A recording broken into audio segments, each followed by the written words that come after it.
Hello US இன்றைக்கி பார்த்திங்க அப்படின்னா நம்ம ஓனாக மேக் பண்ண ஒரு டிசி பவர் சப்ளை, அதாவது DC regulator power supply plus பார்த்திங்க அப்படின்னா பேட்ரி பேங்க் உள்ள ஒரு கிட்டு நம்மளாக ஓனாக டிசைன் பண்ணியிருக்கோம். ஸோ அதை பற்றி இப்போ பார்க்கலாம். ஸோ இதில் பார்த்திங்க அப்படின்னா வோல்ட்மீட்டர் அம்மீட்டர் ரெண்டுமே இருக்குது. இது நம்ம ஏசி சைடில் நார்மலாக யூஸ் பண்ணுறோம் இல்லைங்களா, ஃபேன் ரெகுலேட்டர் அந்த மாடல் தான். அது வேறு ஒன்றும் பெருசு இல்லை, டிம்மர் டைப்பு. ஸோ இதை யூஸ் பண்ணி நான் என்ன பண்ணலாம் அப்படின்னு கேட்டிங்கன்னா நம்ம டிரான்ஸ்ஃபார்மர்லேருந்து ஒரு டிரான்ஸ்ஃபார்மர் யூஸ் பண்ணியிருக்கோம். ஸோ 12 வோல்ட்டு 24 வோல்ட்டில் 10 ஆம்பியர் பார்த்திங்கன்னா ஒரு டிரான்ஸ்ஃபார்மர் யூஸ் பண்ணியிருக்கோம்.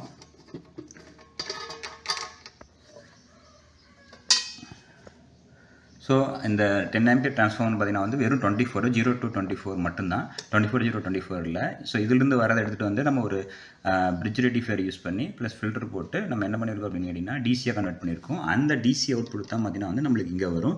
ஸோ நம்ம ஏசி சைடில் நம்ம இங்கே அட்ஜஸ்ட் பண்ணுறது பொறுத்து பார்த்திங்க அப்படின்னா அவுட்புட் வோல்டேஜ் இந்த இடத்துக்கு மாறும். அதுவே நம்ம இதில் ஒரு லித்தியம் பேட்டரி பேங்க்கு யூஸ் பண்ணியிருக்கோம். ஸோ இந்த பேட்டரி பேங்க் பார்த்திங்க அப்படின்னா 3 செல்லு ப்ளஸ் பார்த்திங்க அப்படின்னா ஒவ்வொரு செல்லுக்கும் பேரலாக 4 செல் 3 இல்லை 4 செல் அடிச்சிக்கலாம். ஸோ நான் இங்கே என்ன பண்ணியிருக்கேன் அப்படின்னு கேட்டிங்கன்னா 3 செல் அடிச்சிருக்கேன். ஸோ இதோட ஏஹெச் ரேட்டிங் பார்த்திங்க அப்படின்னா கிட்டத்தட்ட ஒரு செல்லோட ஏஹெச் ரேட்டிங் 2500 mAh. ஸோ மொத்தமாக கூட்டினா 7500 mAh வருது. ஸோ இந்த 7500 mAhங்கிறது பக்காவாக இருக்கும்.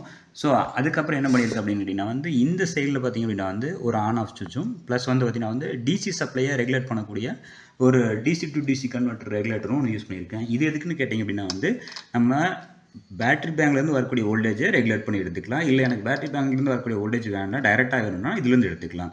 ஸோ அந்தமாரி டிசைன் பண்ணியிருக்கோம். இது இப்படி ஒர்க் ஆகுதுன்னு பார்ப்போம். ஸோ இது ஆன் பட்டன். இதில் பார்த்திங்க அப்படின்னா இந்த சைடு இருந்துச்சுன்னா பேட்டரி சைடு, இந்த சைடு இருந்துச்சு அப்படின்னா transformer side. So own making அப்படிங்கிறனால ஸ்டிக்கரிங் எதுவும் போடல.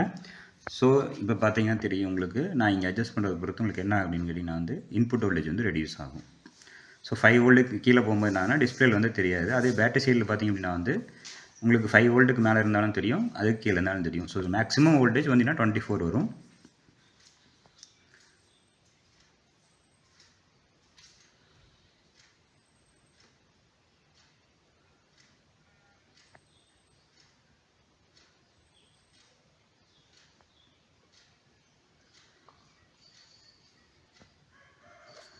Right, okay. ஸோ இந்த சைடு பார்த்திங்க அப்படின்னா ரெகுலேட்டர் செட்டப். இந்த ரெகுலேட்டர் செட்டப் பார்த்திங்கன்னா டிசி டு டிசி கன்வர்ஷனில் நம்ம டிசி சைடு, அதாவது பேட்டரி பேங்க்கையும் கண்ட்ரோல் பண்ணும், as well as நம்ம ஏசி இன்புட்லேருந்து வரக்கூடிய டிசி சப்ளையும் பார்த்திங்கன்னா ரெகுலேட் பண்ணி கொடுக்கும். நம்ம இதுலேயும் ரெகுலேட் பண்ணிக்கலாம்.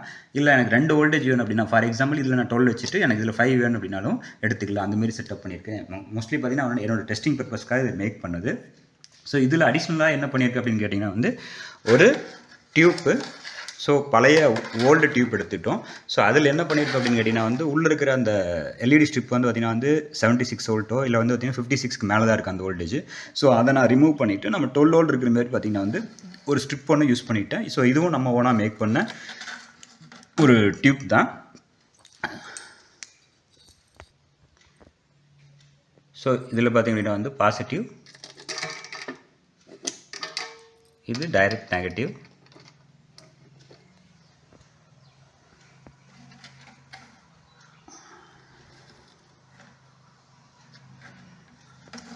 ஒரு வீட்டுக்கு போதுமான வெளிச்சம் இருக்கும். ஏன் நான் இப்படி டைரெக்டாக எடுத்துருக்கு அப்படின்னு கேட்டிங்கன்னா, இந்த மீட்டரும் பார்த்திங்கன்னா பேட்டரியில் ஆப்ரேட் ஆகும்போது பார்த்திங்கன்னா உங்களுக்கு ஒரு பவர் கன்சம்ஷன் எடுக்கும் இல்லைங்களா, அதுக்காக பார்த்திங்கன்னா டைரக்ட் லீட் வரணும். ஸோ இல்லை எனக்கு மீட்ரு வழியே நான் பார்க்கணும் எவ்வளோ ஆம்பியர் எடுக்குது இந்த லேம்ப்பு அப்படிங்கிற பார்க்குறக்காக என்ன பண்ணியிருக்கு அப்படின்னு கேட்டிங்கன்னா நெகட்டிவ் லைன் பார்த்திங்க அப்படின்னா இதுலேருந்து எடுத்து,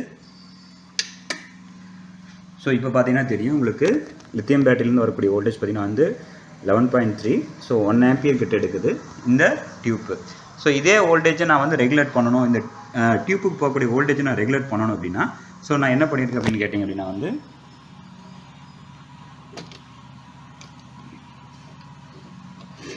ஸோ இது பார்த்திங்கன்னா டிஸ்பிளேல தெரியாது. ஏன்னா 2 ஆப்ஷன் தான் கொடுக்க முடிஞ்சிச்சு இந்த டிஸ்பிளேனால.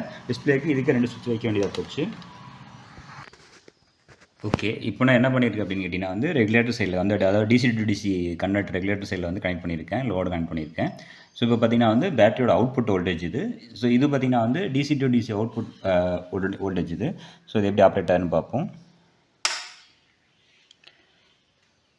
ஸோ ஸ்டார்டிங் பார்த்திங்க அப்படின்னா 1.6 இருக்குது, 1.26 இருக்குது.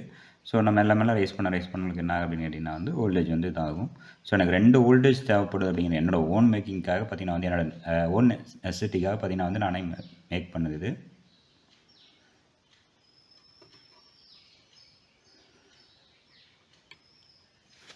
ஸோ மேக்ஸிமம் பார்த்தீங்கன்னா வந்து 10.53 தான் இந்த டிசி டு டிசி கன்வெர்ட்டர்னால அவுட்புட் கொடுக்க முடியுது. 11.3 தான் DC to DC buck converter.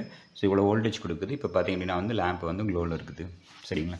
இல்லை எனக்கு இது வேண்டாம் அப்படின்னா நம்ம டைரெக்டாக கூட கொடுத்துக்கலாம். இப்போ டைரெக்டாக கொடுக்கும்போது பார்த்திங்க அப்படின்னா வந்து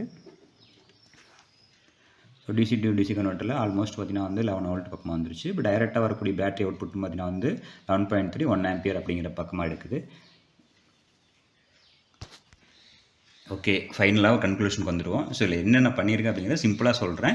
ஸோ நம்ம இதில் ஏசி சைடை ரெகுலேட் பண்ணி டிரான்ஸ்ஃபார்மரில் வந்து வரக்கூடிய டிசி அவுட்புட்டை நம்ம கண்ட்ரோல் பண்ணுறதுக்கு இந்த செக்ஷனும், ப்ளஸ் டிசி சைடில் அட்ஜஸ்ட் பண்ணி டிசியோட அவுட்புட்லேருந்து பேட்டரியோட அவுட்புட்லேருந்து வரக்கூடிய வோல்டேஜை நம்ம டிசி வோல்டேஜை அட்ஜஸ்ட் பண்ணுறதுக்கு இந்த செக்ஷனும் யூஸ் பண்ணிக்கலாம். ஸோ இது 2 வேலையும் பண்ணும். பேட்டரியிலேருந்து வரக்கூடிய வோல்டேஜையும் டிசி வோல்டேஜை வந்து ரெகுலேட் பண்ணி கொடுக்கும். அதே போல் பார்த்திங்கன்னா வந்து ஏசி சைட்லேருந்து வரக்கூடிய டிரான்ஸ்ஃபார்மர்லேருந்து வரக்கூடிய ரெக்டிஃபையர் வோல்டேஜ் டிசி வோல்டேஜையும் பார்த்திங்க அப்படின்னா வந்து நம்மளுக்கு அட்ஜஸ்ட் பண்ணி கொடுக்கும். ஸோ இந்த செக்ஷன் பார்த்திங்க அப்படின்னா வந்து ஏசி சைடில் இருக்கக்கூடிய வோல்டேஜை மட்டும் நம்ம குறைக்கும் கூட்டுறதுக்கு மட்டும்தான் வந்து இது பண்ண முடியும்.